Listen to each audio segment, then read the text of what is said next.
So this will be a very short edition, part B. And the reason why I'm doing this edition is just to put on the record the commentary that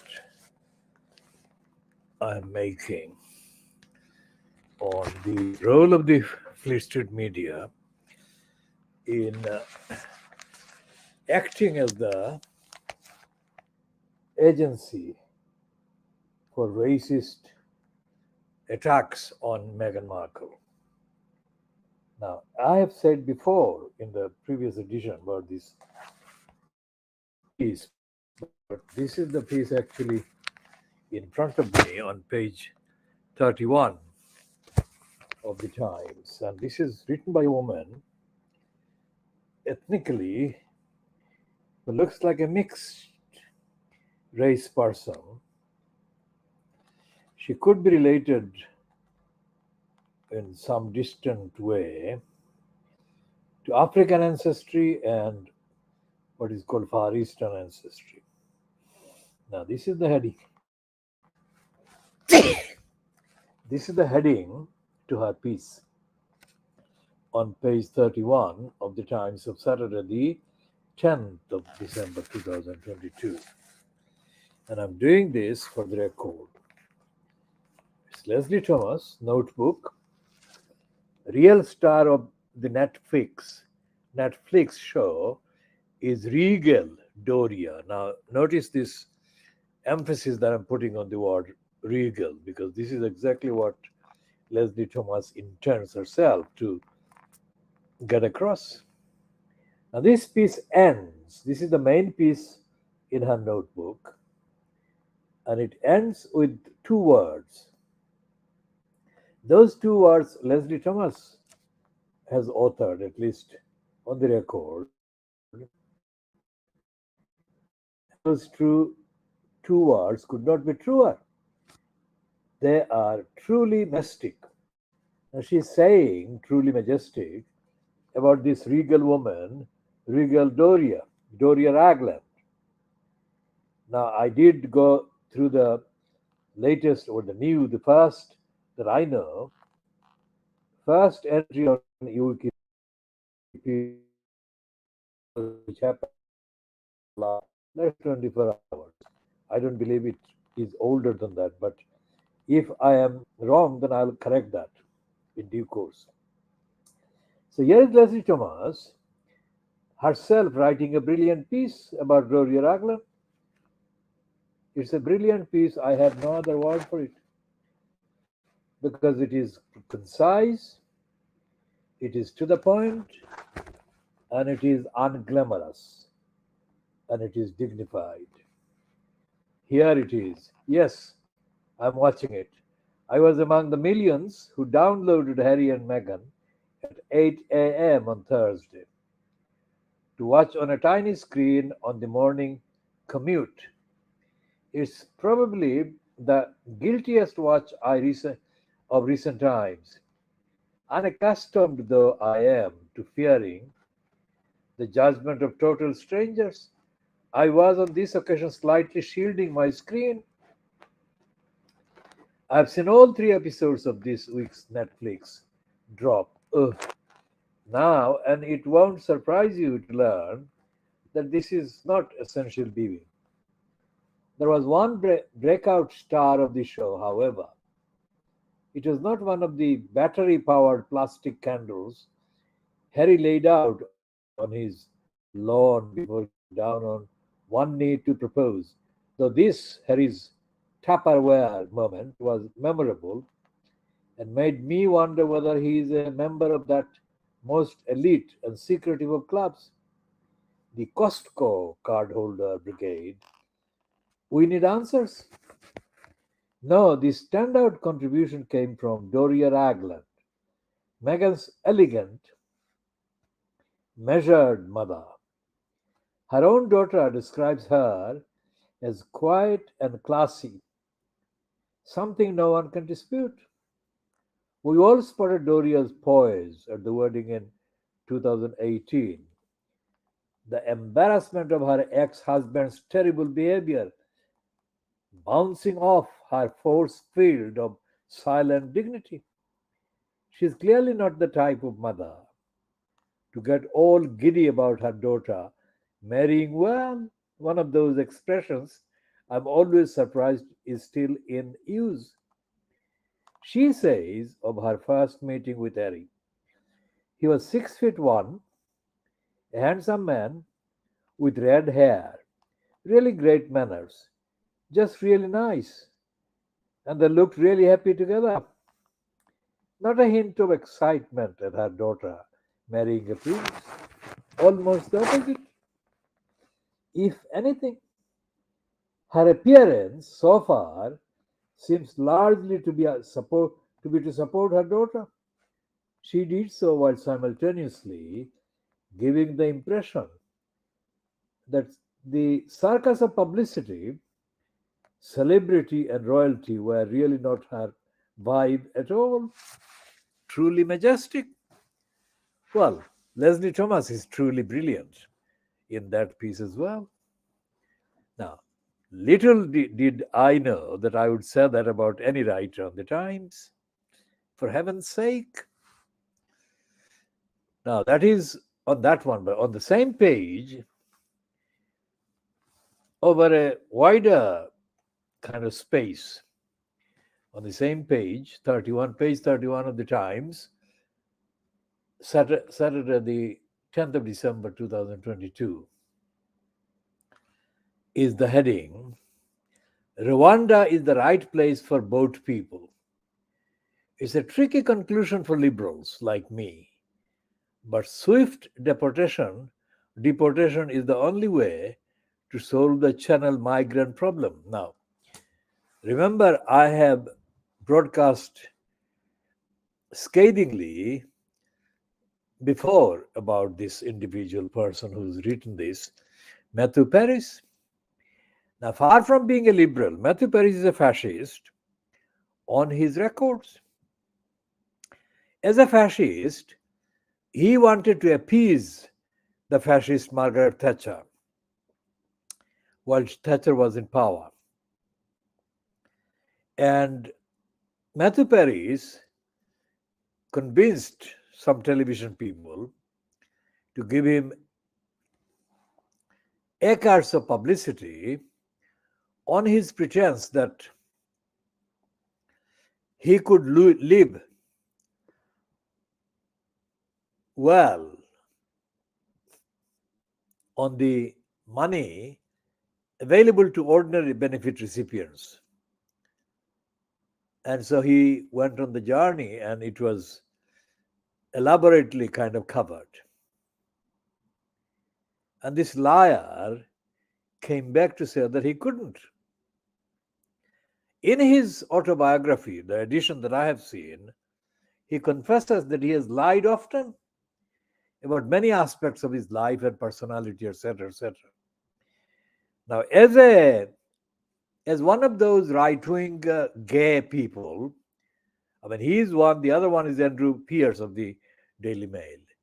They say that they don't make too much of their being gay and right-wing, but these are lies. They do make too much by making the claim that they don't make too much of it. Now, this homosexual is a known racist who hates Muslims. That is general heading. Who hates Muslims of Tower Hamlets. That's the second heading. He hates Muslims who actually voted against Una King in the May 2005 general election, thus allowing anyone else to come in. And the one that was available to come in was George Galloway, of course. Not long after that election, and I think coinciding with the KHOODEELAAR campaign against Crossrail hole in Brick Lane, this racist fascist who was born in Southern Africa, Rhodesia, or brought up in Rhodesia, before he landed at the feet of the fascist Margaret Thatcher, whom she worshipped. He wrote a piece, short piece, to the effect that the crossrail hole that was planned to be dug through Brick Lane should be dug as a punishment. He said that as a punishment to those who had dared to vote against Una King. He said that. Then later, for some time later, a year or two later, he still at it. He was daring Ken Livingstone to openly defy all opposition to the crossrail line because the opposition came only from us. Remember that. It is a monumental opposition that we mounted successfully. It is bigger than any of the extinction revolution, whatever, have been doing because we actually put an end to the plan. So, as the campaign organizer, as the person who monitored the media, etc., and everything else about the crossrail plot, I immediately published a rebuttal to this Matthew Paris. But then I know this happened several years later. I was shocked to find that this criminal, homosexual, was making friends with some Bengali boys. His words. I mean, why on earth would he move to Limehouse and successfully meet some Bengali teenagers? I mean, what a coincidence. So this is a completely dishonest fascist, and there is no such thing as a fascist liberal. Now here he is talking about Rwanda as the right place for both people. Now there is everything wrong in that headline and everything wrong in his piece. I broadcast on Channel 4 television in January 1992 a 3-minute long edition version of the thing called Slot. That slot was broadcast on the slot that used to be broadcast after the main 7 o'clock British Standard Time Channel 4 News. I broadcast several editions of Slot, but that particular one is the one that is worth going back to and remembering. In it, in the 3 minutes, I spelled out what the United Nations should do, what the Western countries' governments should do, and those who oppose the large scale migrants from Africa and Asia should do. And everything I said has been vindicated as strategic, practical solution. But all of these have been ignored by the governments, the media, the parliaments, everywhere. And this Rwanda is not the right place because this moron, being brought up in South Africa, well, in Rhodesia, what does he know about what is right for African people or Asian people? And what does he know about Rwanda? Rwanda is not far from Rhodesia, which is Zimbabwe now. And he has not. This Matthew Paris has not published in the years that he has been paid by Dirty Digger Rupert Murdoch as a columnist. Dirty Digger Rupert Murdoch hires strange collection of so-called left-wingers and fascists and others. One of the most notorious one is, of course, the racist David Aranovich. Aranovich used to be a member of the NUS. Well, he was the secretary of the NUS, National Union of Students, and he was a member of the British Communist Party. His father is Sam Aronovich. This is a Russian name. Now, Aronovich, David Aronovich is a complete, absolute reactionary right wing fascist. So, his being a member of the Communist Party was another piece of evidence that the communists are nothing but an osmo provocateurs. They are not genuine communists. There is no genuine communist. Just like I say about the socialist wonkers, there are no left wingers in this country, socialist, whatever. Now, there is absolutely nothing that Matthew Paris has ever written or said on the many radio programs that he's given platforms on about this issue of empire, the issue of migration, the issue of why migration takes place. Migration is not, contrary to his stupidity, migration is not an accident and it's not the work of people smugglers. Migration is far deeper, far more serious than any of these criminals say it is. They paint migrants as being some kind of bunch of criminals or whatever. They're not. Even with the admission by part of the Albanian government that Albania is not as bad as some of the countries in Africa and Asia, the migrants want to leave.